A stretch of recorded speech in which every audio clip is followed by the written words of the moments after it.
Hey everyone, it's Kara Crossway-Brindle, financial therapist. Recently, I was asked to contribute to an article on couples and money. And although I don't work with couples, and I want to make that very clear, I do work with people who are in a couple, who are part of a couple, or in a partnership. And so I wanted to talk about the 4 tips I gave the journalist in this article that's coming out soon, for anyone who might be looking for these tips as part of a couple or who work with couples as a professional. So, tip number 1, have a shared financial goal. This is coming from my colleague Nate Astle, who is an LMFT financial therapist for couples. I highly recommend you check him out if that's work that you need to do or you have clients that need to do that work. Nate does that work across state lines in a coaching model as a financial therapist. And so he talks a lot about have a shared financial goal. The data shows that when we have a shared financial goal, it improves the couple and makes them feel more connected, more bonded, more aligned on what they're doing. So a shared financial goal could be, let's pay off this particular debt. Let's save for a vacation. Let's fund the college fund for the kid. It might be, let's fund an experience we both want to have together. And so it can be big or small, but it's this idea of two people coming together as part of a couple and working towards the same goal. So that is the first tip out of 4. Your second tip is to have both joint and separate accounts. Modern couples don't have all their money put into one account these days. It's more often that I see, even when I work with individuals who are part of a couple, that they have a joint account for things, and then they have 2 separate accounts, one for partner A and one for partner B. And so this looks like a Venn diagram in my head. That's like mine, yours, ours. And so what is in the ours account? Is it mortgage? Is it rent? Is it groceries? Is it utilities? Is it things that we feel like we want to contribute to together and pay together?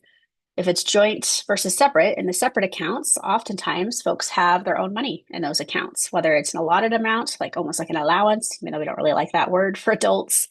It might be like, here's my allotment, here's your allotment, the same amount, different amount based on what's agreed upon. So this is communicated as part of being a couple.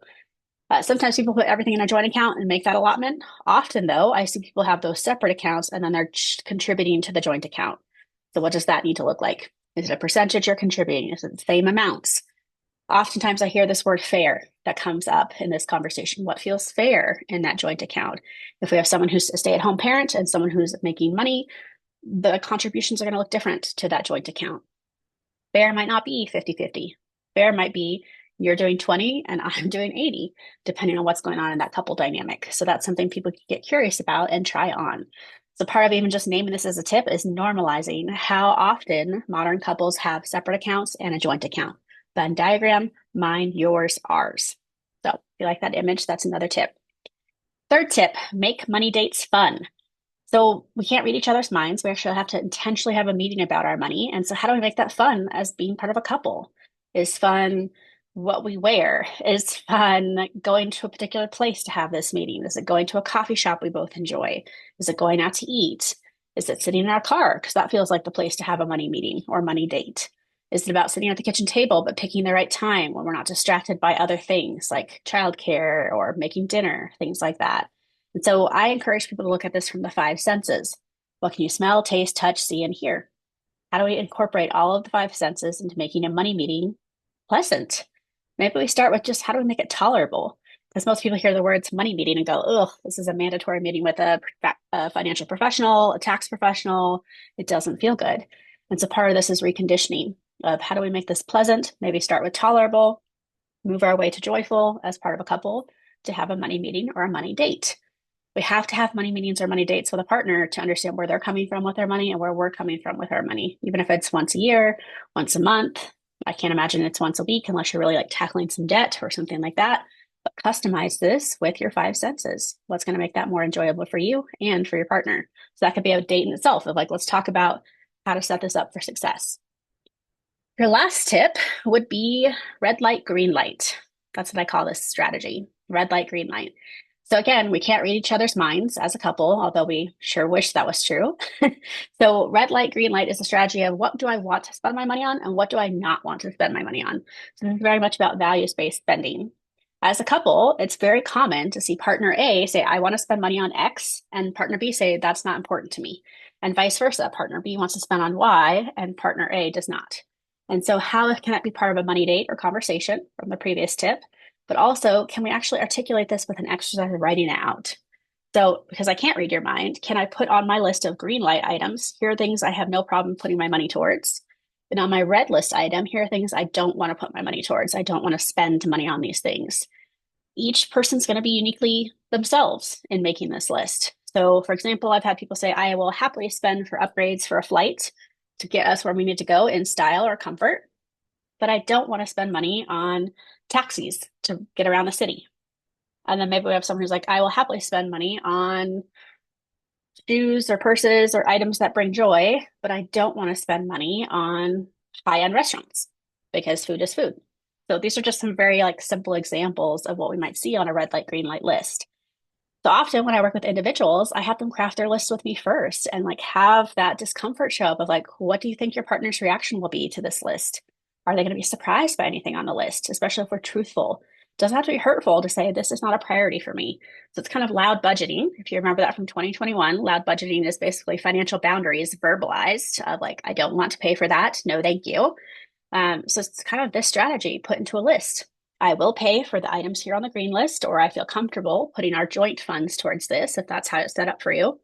Versus the red light list, I don't really feel good about these things. They don't have importance to me, they're not valuable to me. Does that mean that we have to have judgment towards our partner if they have things that are valuable to them that are on our list? No, that's not what this is about. It's about transparency. Can I be honest with you? Can you be honest with me? The hope is we have some things that overlap on our green light list and maybe some things on the red light list we have to get real about of like, this is something we're going to fund, or maybe it's not really a priority for either of us. Naturally, with a red light, green light list, there might be some yellow light stuff. And we see this with couples where they're like, I want to talk about it. It's not a definite yes and it's not a definite no. It's kind of a let's talk about it and figure out if this is right for us. The yellow light items might also be the third list or the third column of things that people put in here. It might be, yeah, if we can afford to do an upgrade on a flight, let's think about that or have a conversation before we do it. Yeah, we could upgrade our hotel room on a vacation. Let's check that out or talk about that. Yes, we could purchase this thing, but up to a certain amount, you don't have to talk to me about it as your partner. But after that amount, or if it goes above that amount, I want you to talk to me about it. So the yellow light list also feels very important for couples. All of this helps them communicate more thoroughly and more transparently about their money. So that's one of the strategies. So to recap, we had have a shared financial goal. We had joint and separate accounts. We talked about how to make a money date or money meeting more fun for a couple to actually follow through and have that meeting and have it feel purposeful. And then we talked about red light, green light, possibly yellow light list or strategy. So these are the 4 tips I gave the journalist. I wanted to give them all to you. Hopefully they're helpful. And again, not a couples therapist over here, but am a financial therapist certified. And so I would recommend Nate Astle, and I'll put a list of other couples financial therapists here below the video for those of you who are like, oh, I really want to try on these strategies, but I want some support. I want to work with a couples financial therapist. So happy to give you my colleagues' names for that. And in the meantime, if you're watching this as a solo human, maybe this is now something you would keep in the back of your mind for when you partner with someone, if you partner with someone, if this feels important or relevant to your financial wellness. Thanks for listening. See you next time.